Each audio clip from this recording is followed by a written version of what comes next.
I'm Justice. I'm an addict.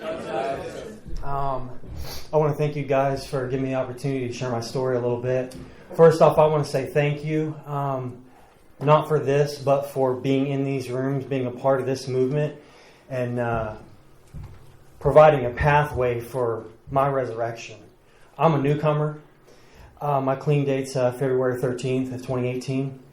And the thing is, if this program was just about stopping using drugs, I think I would have graduated and been like, okay, I got this. The obsession was taken from me early, a few months into recovery.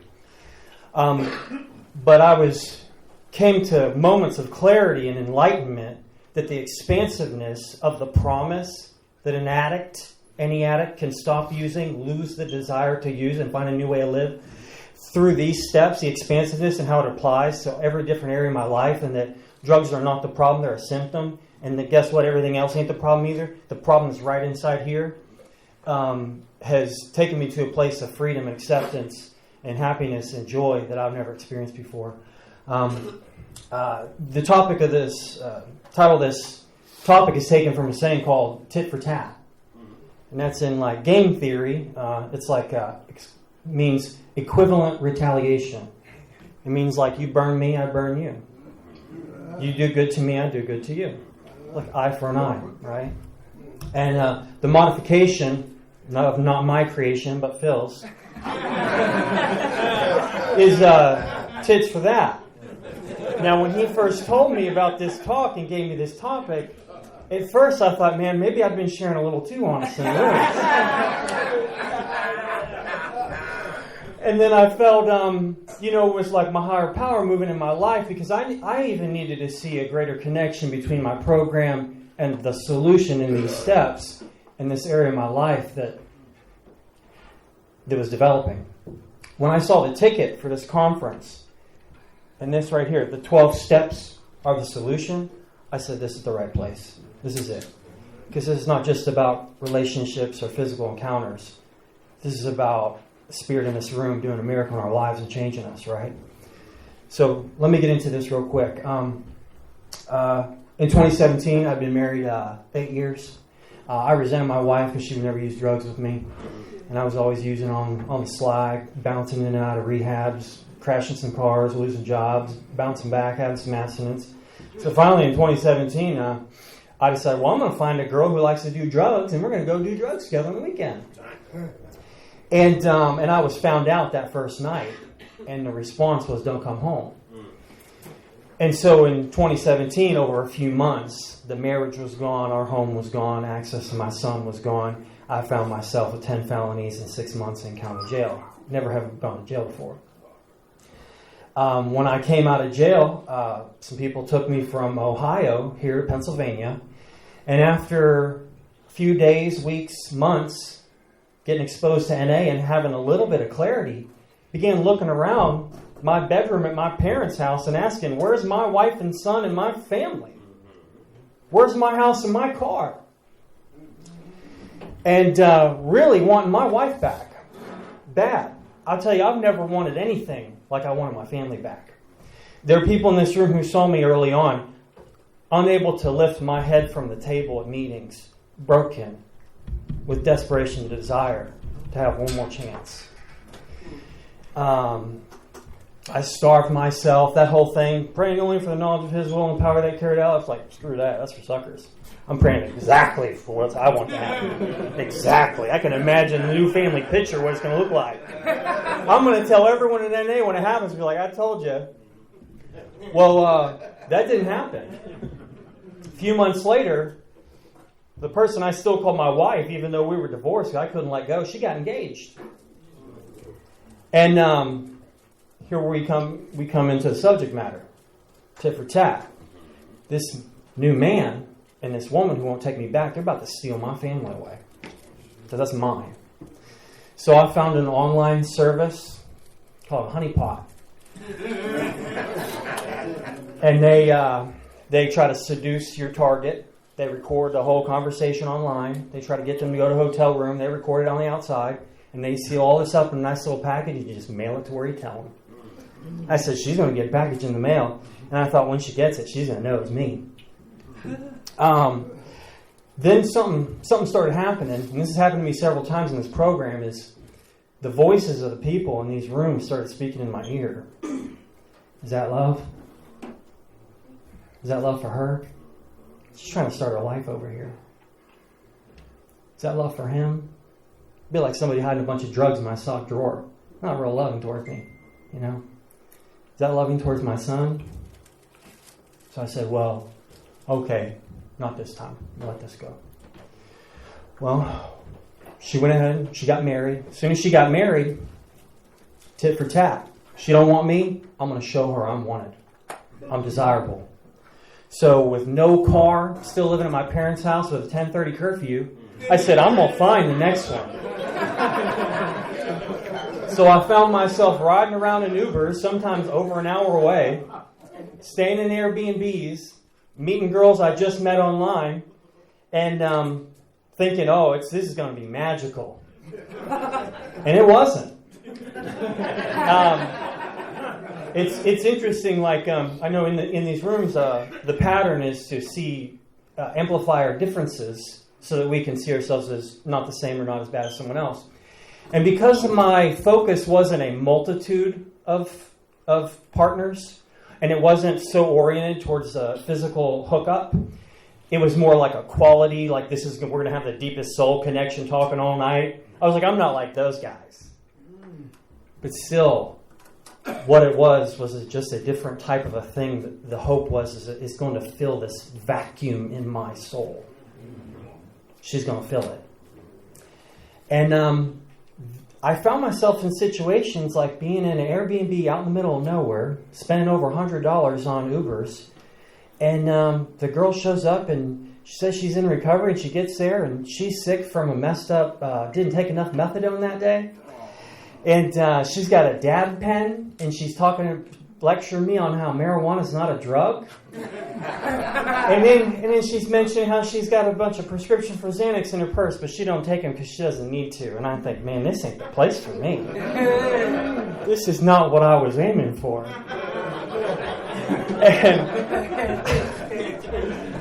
And so I shared that in the rooms. And here's the thing, man. Before I even met this girl, in the car on the way there, I had already planned how we were going to get married and what our kids were going to look like and how this whole thing was going to happen. Trying to fill that sucking void. This is going to be the one. This is going to be the one. Well, after a while of pain in that area, and I came to a moment of extreme intelligence. And I said, hey, man, I'm going to end up getting somebody killed or getting myself burned because I've been in this scene before, these hookups with people who are supposedly in. But I need some kind of fix that's not going to hurt anybody, and it's not going to result in any kind of, drama and complications. And at that moment, I was driving right past an Asian massage parlor. I said, this is it. I said, this is genius. So as I was led into this massage parlor by this old Asian woman, I said, man, I'm quite nervous. I felt this is like my first time going to the dope man's house. I don't know how this works, right? And at some point, I figured, at some point in this interaction, a young, pretty girl was going to come into the room to finish my massage. Yeah. That didn't happen. So after leaving this massage parlor, slinking, wanting to hide in the bushes with a mask on, resentful that I was $70 broker, the thought entered my mind, this was my best thinking, got me in this joint. Yeah. And my second thought was, I'm never going to tell a living soul about this. Well, when you know it, about 2 days later, I was supposed to meet my sponsor to go over my fourth step. And he asked that question at the end, is there anything else? I'm like, yeah. 2 nights ago, I went to the... He's like, don't do that again. So what was some illumination started happening to me through these steps, which I was completely blind to, just utterly unable to see it all. And that is, almost every name on my 4th step was a female at some point who I felt rejected me. And I said, man, this is crazy looking right here, you know. I mean, all the way down to like a girl at a meeting one time asked her for coffee. She said it wasn't a good time. Instant 4-step name. Instant. And I said, man, I think there's something here. And I was feeling some openness and some brokenness was happening in me and some illumination. And sometime later, I was at an NA picnic. And I love how in NA, some of the most innocuous things can be used, in my experience with my higher power, to like open my eyes. And at this NA picnic, I was sharing with this guy what was going on, man. He said, you ever seen Field of Dreams? I said, yeah. He put his finger on my chest. He said, if you build it, they'll come. I said, what's that mean, man? He's like, if you build your character, if you build your recovery, if you build a foundation of integrity and truth and life and giving, you'll be an asset that your higher power will want to put into the life of another woman. And that rang so true in my heart, because in other areas of my spirituality, I knew, like, if you put first things first, everything else follows. And so over the next few months, man, my entire perspective started to change. And rather than trying to fill this vacuum, I started to build in such a way that I found there was like a stream of water coming out of me in faith, hope, and acceptance. And you would have thought a bulletin went on the newscast, because my inbox started blowing up from females that had something going on, were doing something with their life. And I thought, man, after some months, I said, I'm gonna put myself out there again through a particular like dating site or whatever, and I'm gonna be real open about what my values are. I'm not being afraid I'll be rejected, but I'm gonna talk about recovery, what my spirituality is, and all this. And I'm gonna set the location to global, because I don't care where she's at. I'm not gonna put a mile radius on what my higher power might have for me. And next thing I found myself talking to this female in Ukraine, and connecting in a type of way that I never felt like I connected with before. And like a good addict, 10 days later, I bought a plane ticket to Ukraine.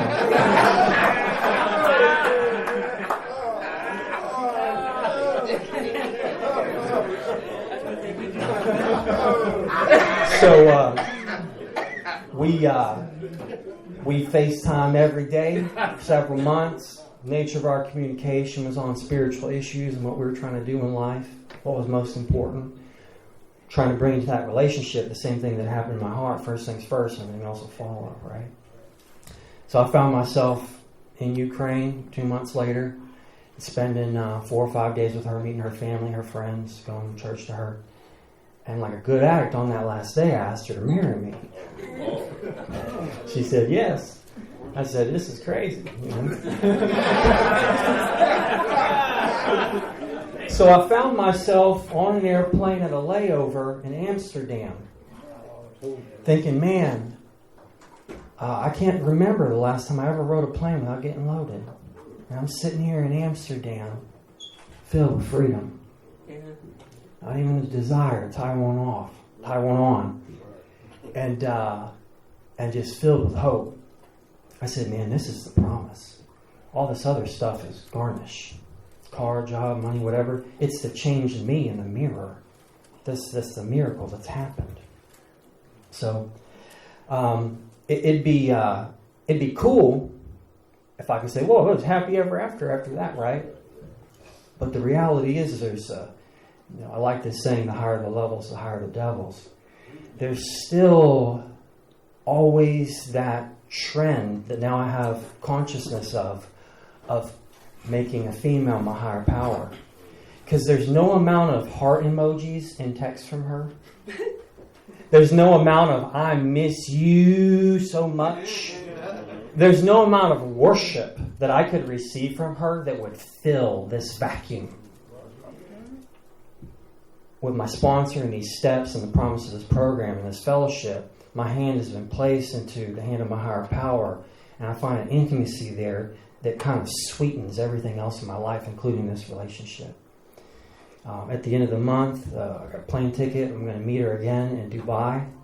And I can't believe what has been given me in Narcotics Anonymous from you guys.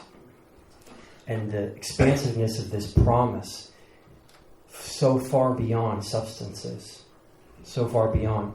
And I feel like I'm only getting started. So thanks for having me, guys.